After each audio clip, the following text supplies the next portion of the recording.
یہ فرقواریت یہاں ہے, پڈے بازی, وہ اہل حدیث, وہ بریلوی, وہ دیوبندی, وہ فلانا, وہ ٹانگیں چوڑی, وہ پتلی, زور سے ہاں پڈے بازی. اس نے کہا کہ ہمارے ہاں بچہ جب بگڑتا ہے نا لندن میں یا امریکہ میں, بچہ جب بگڑتا ہے تو ہمارے پاس تبلیغی جماعت کے علاوہ کوئی راستہ نہیں ہے. ہم یہ کلپ نہیں سنواتے کہ یہ قرآن و حدیث کے مطابق ہے, اور وہ قرآن و حدیث کے, وہ کہہ رہے اور بدتمیز بن جاتا ہے. وہ اس کو یہ کلپ سناؤ نا, وہ جھگڑے, وہ فلانا, رفع الیدین اور آمین اور فلانا اور ڈمکانا, کہہ رہے یہ نہیں, ہم اس کو کہاں بھیجتے ہیں, کہہ رہے ہیں درجنوں اختلاف کے باوجود ہمیں ملتی کیا ہے یار, ادھر بھیجو. تو یہ ظرف بھی کس کا ہے بھائی, ایک پوری دنیا. عرب بھیجتے ہیں, عرب سے جب اپنے بچے نہیں سنبھلتے کہاں بھیجتے ہیں, تبلیغ میں, چلہ لگا کے آؤ, یہ نا. تو یہ ظرف, یہ کون, کہاں سے اس کے تانے بانے دیوبند سے ملتے ہیں. پوری دنیا میں ایک ایسا نیٹ ورک بنا دیا کہ آپ کا بچہ بھی بگڑے گا, اللہ نہ کرے میرا بھی بگڑ جائے, تو مجھے ان کے علاوہ کوئی راستہ نظر نہیں آتا کہ پہلے چلہ لگوا لو, تھوڑا سا انسان کا بچہ بن جائے, پھر ٹانگیں چوڑی کرواؤں گا میں یا پتلی کرواؤں گا. وہ بات کی بات ہے, انسان کا بچہ تو بناؤ اس کو. بلکہ وہ تبلیغ میں چلہ لگا کے یہ مسائل ہی نہیں رہتے اس کو. وہ کہتا ہے نماز پڑھو تکبیر اولیٰ کے ساتھ, ان چیزوں پہ آتا ہے. وہ سمجھ رہے کہ نہیں سمجھ رہے. علماء کا احترام, مسائل کا علم علماء سے. تبلیغ میں ایک چیز سکھائی جاتی ہے, مسائل کا علم علماء سے, فضائل کا علم تبلیغ کے حلقوں سے. تبلیغ میں تو کہیں نہیں سکھایا جاتا مسائل کا علم انجینئر اور پروفیسر سے ہے بھائی, کہیں دیکھا آپ نے بھائی, علماء سے. وہ ایک اصول ہے بھائی, ہر چیز اس کے اہل سے ملے گی. تبلیغ میں بالکل مسائل نہیں بیان کیے جاتے بھائی. جس کو جس عالم پر اعتماد ہے اس سے مسئلہ پوچھے, دوسرے کے خلاف انگلی نہ اٹھے. کیسا بہترین خوبصورت اصول بیان کر دیا انہوں نے. تو ڈاکٹر ذاکر نائک کی جو بہت زیادہ محنت ہے, اس میں بڑا کردار حضرت مفتی تقی عثمانی صاحب کی کتابوں کا ہے.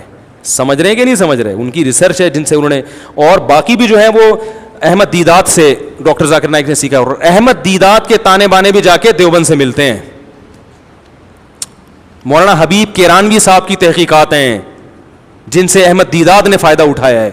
میں یہاں دیوبندیت کے پرچار کے لیے نہیں بیٹھا, میں تو صرف دفاع میں تو اللہ نے کہا نا کہ بول سکتے ہو. ہماری بلا سے کوئی دیوبندی ہو, بریلوی ہو, اہل حدیث ہو, ہماری صحت پہ کوئی فرق نہیں پڑتا. قیامت میں یہ سوال بالکل بھی نہیں ہوں گے. میں تو صرف یہ کہہ رہا ہوں کہ جن کے خلاف صبح و شام آپ بولتے ہو, اللہ نے ان کو یہ مقام عطا فرمایا ہے. سمجھ رہے کہ نہیں سمجھ رہے. تو آپ نہ بنے دیوبندی, نہ آپ کریں, لیکن آپ ان کے یہ فضائل سیکھیں. اور مولانا شرف علی تھانوی رحمہ اللہ تعالی, جن کے بارے میں آپ کہتے ہیں انہوں نے اللہ کے نبی کے نام کا کلمہ پڑھا اور یوں تھے اور وہ تھے, حضرت اقدس مولانا طارق مل صاحب انہیں مجدد ملت سمجھتے ہیں, انہیں وقت کا ولی اللہ سمجھتے ہیں. تو آپ کو چاہیے تھا نا کہ آپ جا کے ان سے پوچھتے کہ حضرت آپ میرے سر پہ شفقت کا ہاتھ رکھ رہے ہیں, تو ایکسکیوز می پلیز ایک سوال ہے آپ سے. آپ تو حضرت اشرف علی تھانوی کو اتنا نیک پرہیزگار سمجھتے, انہوں نے تو اپنے نام کا کلمہ پڑھایا ہے بھائی, انہوں نے تو اپنے نام کا کلمہ پڑھا ہے. تو مولانا پتہ ہے کیا کہتے ہیں مفتی طارق مسعود صاحب سے اس کا جواب جا کے پوچھو, یہاں آئے ہو چائے پینے کے لیے, عیادت کرو, پتلی گلی سے نکلو. وہ کبھی بھی رجوع نہیں کرتے کہ ہاں کلمہ پڑھایا تو تم چونکہ حق پرست ہو, تم نے میرا چینل ڈی مونیٹائز کرا دیا, تمہارے کہنے سے میں نے چینل ڈی مونیٹائز کر لیا, اتنی حق پرستی ہے تم میں, تو اب تمہارے کہنے سے اشرف علی تھانوی رحمۃ اللہ علیہ کو میں ولی اللہ سمجھنا چھوڑ دوں گا. نہ وہ کہیں گے انسان کا بچہ بن, ٹھیک ہے نا. اتنے بڑے بزرگ کو کیا کہہ رہا ہے جنہوں نے اتنا کام کیا. اور جو تو کہہ رہا ہے کلمہ پڑھایا, تو خود کامن سینس کی بات کر. ختم نبوت کا تو کام سب سے زیادہ انہوں نے کیا, ان کے شاگردوں نے کیا ہے.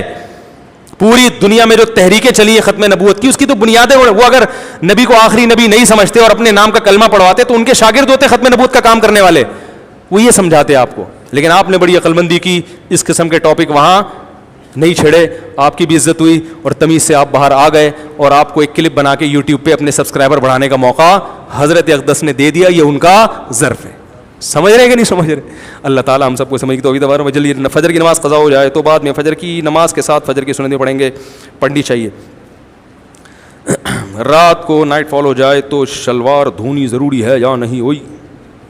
بنا دھوئے واشنگ مشین میں ڈال دی. واشنگ مشین میں اگر ڈال دی تو پھر وہ 3 دفعہ اس کو پاک کرنا پڑے گا, جو میں بیان کر چکا ہوں کئی بار. کوئی بھی غیر مسلم اسلام قبول کرے تو اس کی شادی ٹوٹ جائے گی یا نہیں؟ نہیں ٹوٹے گی, لیکن وہ بیوی کے قریب بھی نہیں جا سکتا. بیوی پر اسلام پیش کیا جائے گا, اگر قبول کر لے تو اچھے بچوں کی طرح رہتے رہیں. نہیں, اگر وہ عدالت میں جائے اور عدالت بیوی پہ اسلام پیش کرے, بیوی اسلام کو رد کر دے, تو پھر عدالت ان کے نکاح کو ختم کر دے گی. اچھا میرے بھائی, ایک آدمی جس کی وسعت اتنی ہے وہ گھر کے اخراجات برداشت کرتے ہوئے اپنی تنخواہ سے موٹر سائیکل خرید سکے, تو اس صورت میں ایک شخص اس سے کہتا ہے کہ میں آپ کو اپنے پیسوں سے موٹر سائیکل خرید کر دیتا ہوں, جبکہ نقد قیمت 50,000 ہے اور وہ اس کو 60,000 روپے میں قسطوں پہ معاہدہ کرتا ہے, تو یہ صورت دیکھو آپ کے پاس 50,000 روپے ہیں اور قسطوں پہ ایک آدمی بائک خرید کے اپنے قبضے میں لے اور 60,000 کی آپ کو بیچ دے, یہ جائز ہے. یہی معاملہ سود بن جائے گا. وہ کہے آپ 50,000 روپے میں آپ کی طرف سے دے رہا ہوں بائک کے, آپ مجھے 60 دے دینا. یہ کیا بن جائے گا؟ سود.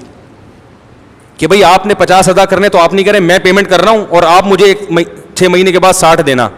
تو یہ کیا بن گیا؟ تو آپ نے کیا کرنا ہے, آپ گئے اس بائک کو 50 میں خریدا, کیش میں خرید کے اپنے قبضے میں لیا, پھر آپ آئیں بھائی یہ میرے سے 60,000 کی خرید لے قسطوں میں. سمجھ رہے ہیں؟ یہ بالکل جائز ہے, اس کے ناجائز ہونے کی کوئی دلیل نہیں ہے. میرے والد سید انور حسین بخاری کی صحتیابی کے لیے دعا کریں, ہسپتال میں داخل ہیں, دل سے دعا اللہ تعالیٰ ان کو شفائے کامل عاجل عطا فرمائے. میں کچھ سال پہلے اعتکاف میں بیٹھا تھا, مسائل کا علم نہ ہونے کی وجہ سے مؤذن کے کمرے میں چلا گیا تھا, اس کا کفارہ کیا ہوگا؟ اعتکاف ٹوٹ گیا, 24 گھنٹے کا اعتکاف کر لیں روزے کے ساتھ. بھائی مغرب سے پہلے آ کے مسجد میں بیٹھیں اور اگلے دن روزہ بھی رکھیں اور اگلے دن مغرب کے بعد پتلی گلی سے نکل لیں, تو ایک دن کا اعتکاف. جب اعتکاف ٹوٹتا ہے تو ایک دن کی قضا کرنی پڑتی ہے. نکاح کے بعد کیا لڑکا لڑکی بات چیت کر سکتے ہیں؟ چیت سے کیا مراد ہے آپ کی؟ کر سکتے ہیں. طلاق دینے کا صحیح طریقہ کیا ہے؟ اوئے ہوئے ہوئے, طلاق دینے کا صحیح طریقہ وقت ہے بیان کر دوں یا جلدی ہے تو کر دوں؟ طلاق دینے کا صحیح طریقہ یہ ہے کہ پہلے تو نہ دی جائے, صحیح طریقہ تو یہی ہے, تو اچھا کام نہیں. قرآن نے بالکل شروع سے بیان کیا ہے کہ وَإِنْ خِفْتُمْ شِقَاقَ بَيْنِهِمَا فَابْعَثُوا حَكَمًا مِّنْ أَهْلِهِ وَحَكَمًا مِّنْ أَهْلِهَا إِن يُرِيدَا إِصْلَاحًا يُوَفِّقِ اللَّهُ بَيْنَهُمَا. اللہ فرماتے طلاق جھگڑے کے بعد ہی ہوتی ہے نا, تو جب میاں بیوی میں جھگڑا ہو رہا ہے, بلکہ سب سے پہلا اسٹیپ اللہ نے بیان کیا کہ فَعِظُوهُنَّ, شوہر کو چاہیے بیوی کو محبت سے سمجھائے. اگر بیوی میں غلطی ہے, محبت سے نہیں سمجھ رہی, وَاهْجُرُوهُنَّ فِي الْمَضَاجِعِ, کچھ دن کے لیے روٹھ کے الگ ہو جاؤ.